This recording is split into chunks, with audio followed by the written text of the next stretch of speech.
7 बजने को है और यह क्या, सत्संग की कोई तैयारी नहीं। 7 बजने से आधा घंटा पहले ही दरिया बिछाना, स्टेज लगाना, माइक आदि सारी व्यवस्था हो जानी चाहिए। सदगुरु बाबा जी के आदेशानुसार समय पर ही सत्संग की शुरुआत हो सके। अब धीरे धीरे संगत आनी शुरुआत हो गई है। महापुरुष बहनें अपना स्थान ले रही है, लेकिन स्टेज पर अभी तक किसी को बिठाया नहीं।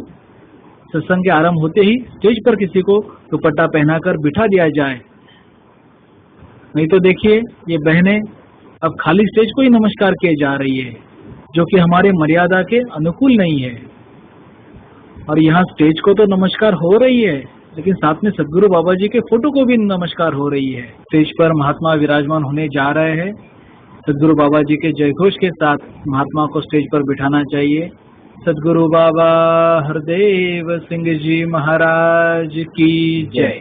स्टेज पर नमस्कार करते समय हम अन्यत्र नमस्कार ना करें, सीधे ही स्टेज पर आकर महात्मा के चरणों में नमस्कार करें। वरना यहाँ देख रहे हम कि बहनें सेवादल की बहनों को, संगत में आगे बैठी बहनों को भी नमस्कार कर रहे हैं। स्टेज पर बैठे हुए महात्मा हमारे लिए सदगुरु स्वरूप होते हैं, इसके लिए हम केवल उन्हें ही नमस्कार करें, अन्यत्र नमस्कार करने से संकोच करें। और देखिए महात्मा तो बैठे और फोटो को भी नमस्कार हो रही है। नमस्कार करते वक्त हम आपस में बातें ना करें। नमस्कार ये हमारा श्रद्धा और विश्वास का विषय है। अरे ये नौजवान मोबाइल पे बातें करते करते नमस्कार कर रहा है और फिर से मोबाइल की बातों में लगा हुआ है। और स्टेज पर बैठे महात्मा, जो भी महापुरुष नमस्कार कर रहे हैं, उनके सिर पर या पीठ पर हाथ रखकर थपथपा रहे हैं। ऐसा करने से संकोच करें। सर पर या पीठ पर हाथ रख के आशीर्वाद देना केवल सदगुरु बाबा जी को ही शोभा देता है। स्टेज के महात्मा ने केवल हाथ जोड़कर ही संगतों का अभिवादन स्वीकार करना है। और ये भाई साहब देखिए, स्टेज के नजदीक आए, अपना पर्स निकाला और बड़ी बड़ी नोटें निकाल रहे हैं। अरे लेकिन नोटें तो वापस रख दी और छोटे पैसे ही नमस्कार पेटी में डाल रहे हैं। नमस्कार करने से पहले हमारी माया हाथ में लेकर ही आए। और यह बहनें नमस्कार तो कर रही है, लेकिन माथा रगड़ रगड़ कर नमस्कार कर रही है। इससे माथे पे लगा सिंदूर महापुरुषों के कपड़े पर लग रहा है। अब देखिए, जो सिंदूर कपड़ों में लगा था वह आगे नमस्कार करने वाले महापुरुषों के सर पर लग रहा है। और ये भाई साहब नमस्कार तो कर रहे हैं, साथ में चरण दबाने की सेवा भी कर रहे हैं। यह सारी नमस्कार करने की पद्धति हमारी सही नहीं है। सदगुरु के चरणों में नमस्कार करना यह हमारी श्रद्धा एवं विश्वास का विषय है। महात्मा के चरणों में हाथ और सर रखकर श्रद्धा पूर्वक नमस्कार करते हुए हम अपना स्थान ग्रहण करें। पैर दबाने से, पैर चूमने से या सर रगड़ने से बहुत बड़ी नमस्कार हो जाएगी, यह हमारा भ्रम है। यह देखिए महापुरुषों का सही तरीका, हाथ जोड़े, चरणों में हाथ रखकर श्रद्धापूर्वक नमन किया और अपना स्थान ग्रहण किया। और एक दूसरा दृश्य, बहनें नमस्कार कर रही है। नमस्कार करते हुए वो सत्संग में जाकर अपना स्थान लेकर बैठ जाएंगी। लेकिन ये क्या, बैठते बहनों ने एक दूसरे को नमस्कार करना शुरू कर दिया। सारी सत्संग को डिस्टर्ब हो रहा है। अरे और यहाँ पर इनका मोबाइल बजा और ये सत्संग में ही मोबाइल पर बात कर रहे हैं। दूसरे महात्मा उन्हें रोकने की कोशिश कर रहे हैं, लेकिन ये तो अपनी बात पूरी करके ही दम लेंगे। एक बहन प्रसाद लेकर आई, डिब्बा खोला और श्रद्धा पूर्वक बर्फी का एक टुकड़ा जो है महापुरुषों के मुंह में डाल दिया।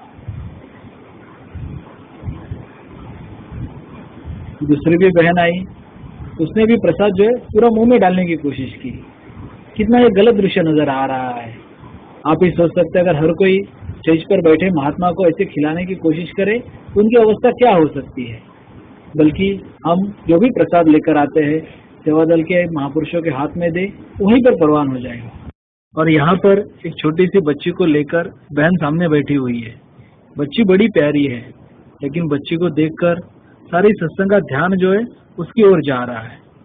छोटे बच्चे अगर आपके साथ में हैं तो कृपया उन्हें पीछे लेकर बैठे, ताकि सत्संग को डिस्टर्ब ना हो। वहाँ सत्संग का कार्यक्रम चल रहा है और यहाँ महापुरुष आपस में बातें कर रहे हैं, कोई पानी पी रहा है। कि बहन देखिए, बहुत सारे गहने जेवरात पहनकर उसका दिखावा करते हुए नमस्कार कर रही है। अब सत्संग में तो जाके बैठी है, लेकिन सभी का ध्यान जो है उसकी ओर आकर्षित हुआ है। सभी एक दूसरे के गहने, साड़ी इसके बारे में बातें कर रहे हैं। हमें चाहिए कि सत्संग में हम जब भी आते तो हमारा ड्रेस कोड सादा हो, सादगी से सत्संग में आए, ज़्यादा जेवरात आभूषण पर माया आदि लेकर ना आए। और यहाँ पर ये बहनें सत्संग का आनंद ले रही है, तो वहीं पर कुछ बहनें आपस में बोलचाल में उलझी हुई है, कहीं हंसी मजाक चल रहा है, अपना समय व्यर्थ गवा रहे हैं। यहाँ पर ये रौनक भरा गीत चल रहा है और सभी महापुरुष खड़े होकर नाच रहे हैं। सदगुरु बाबा जी ने संगत में सबको साथ में गाने के लिए कहा है, ताकि सबका ध्यान जो है सत्संग के साथ जुड़ा रहे, ना कि नाचने के लिए। और हमने सुना भी था कि नाच मेरे मन नाच, अपने गुरु के आगे नाच, मन से नाचने के लिए कहा गया था। आज सत्संग में जिनकी ड्यूटी है वो महात्मा बीसीआर है, और देखिए महापुरुष बीच में उनको नमस्कार करने की कोशिश कर रहे हैं। ऐसे महात्मा गिर भी सकते हैं। जो पहले महात्मा बैठे थे वो स्टेज से नीचे उतर रहे हैं, और आज जिनकी ड्यूटी है वो महात्मा स्टेज पर विराजमान होने जा रहे हैं। जब ड्यूटी वाले महात्मा स्टेज पर विराजमान होने के लिए आ रहे हो, तो पहले से जो महात्मा बैठे उन्हें पहले से उतर जाना चाहिए, ताकि समय की बचत हो सके।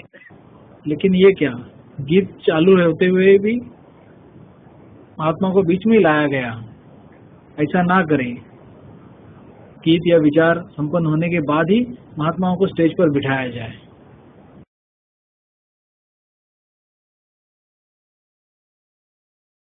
ये नौजवान विचार करने के लिए खड़ा है। विचार तो कर रहे हैं, लेकिन अरे ये क्या हो गया, बीच में इनका मोबाइल बोल पड़ा। Please wait, I will call you later. Mobile पे भी बात की और यहाँ फिर से विचार करने के लिए खड़े हो गए। कितना ये गलत तरीका नजर आ रहा है।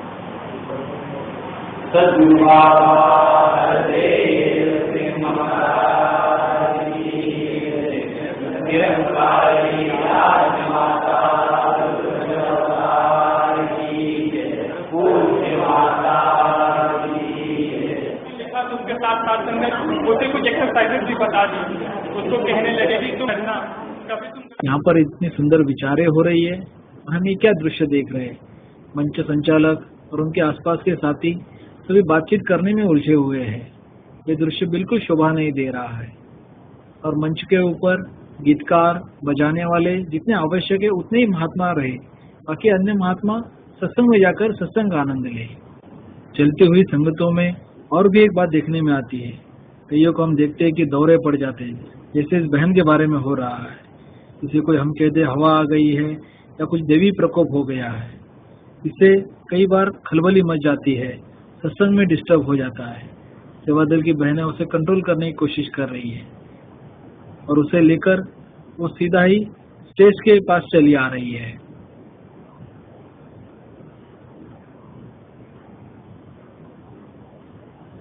तो सेवा दल के बहनों या महापुरुषों को चाहिए कि वो स्टेज के करीब ना लेके जाए।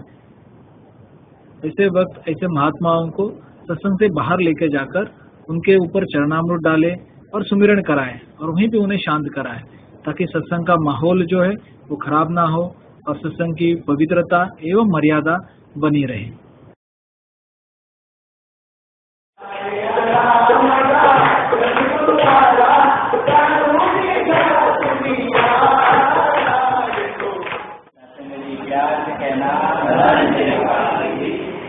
जी जैसे महात्मा जी ने गीत गाया था कि आला रे आला माला सदगुरु वाला। सत्संग जी आज सदगुरु बाबा वीर सिंह जी महाराज आए हैं हमको सबको आशीर्वाद देने के लिए, उस परमात्मा की जानकारी देने के लिए। जो संचालक को चाहिए कि हर गीत या विचार के बाद में कोई टिप्पणी ना करे। महापुरुष जो गीत या विचार रखते उसके भाव सत्संग अच्छी तरह समझ लेती है। सेक्रेटरी ने ज्यादा समय लेने से दूसरे महापुरुषों को समय कम मिलता है, इसके लिए हम बीच में बात करने में संकोच करें। इस बहन का गीत के लिए नाम आया है, वो डायरी लेके खड़ी हो गई, लेकिन वो साथ में अपने साथी बहनों को भी बुला रही है। किसी किसी को तो हाथ पकड़कर खींच रही है। नाम आने से पहले हमारे साथी गीत के लिए हमने तैयार रहना जरूरी है। और वहां जाने के बाद वो गीत ढूंढ रही है। हमें जो भी गीत बोलना है पहले से हम तैयार रहे ताकि संगत का समय बच सके। अब गीत गाने के लिए भी बहनें इस तरह खड़ी है कि स्टेज की तरफ उनकी पीठ है। तो हम इस बात का ध्यान रखें कि हमारा मुंह जो है स्टेज की तरफ होना चाहिए और सारी तैयारी पहले से करके ही स्टेज पर आए। और जिस प्रकार विचार बोले जाते हैं उसी प्रकार गीत भी हम याद करके बिना डायरी या किताब देखे बोलने की कोशिश करें। अरे ये बहन तो सीधा स्टेज पर चरणामृत बनाने के लिए जा रही है। चलती हुई सत्संग में हमने चरणामृत नहीं लेना चाहिए। चरणामृत ये हमारे श्रद्धा का विषय है। इसे हम हमारे घर में बंद कमरे में ही लेना चाहिए और कोई मांगे तो ही उसे देना चाहिए। स्टेज पर बैठे महात्माओं को चाहिए कि स्टेज पर बैठने से पूर्व ही मोबाइल फोन स्विच ऑफ करके रखे या किसी के पास देके रखे। स्टेज पर बैठे महात्मा को पूरी गंभीरता बरतनी चाहिए। बार बार किसी को इशारे से बुलाना या कोई बात करना अच्छा नहीं लगता, क्योंकि इससे लोगों का ध्यान बढ़ता है, सत्संग में भी डिस्टर्बेंस होता है। कोई भी बात बहुत अगर आवश्यक हो तो उसे संक्षेप में या इशारों में कहना चाहिए। मंगलाचरण के समय हमें सारी गतिविधियों को रोककर शांतिपूर्वक सत्संग में जहाँ स्थान मिले बैठ जाना चाहिए और हमारे मन को एकाग्र करते हुए सद्गुरु बाबा जी के विचारों को श्रवण करना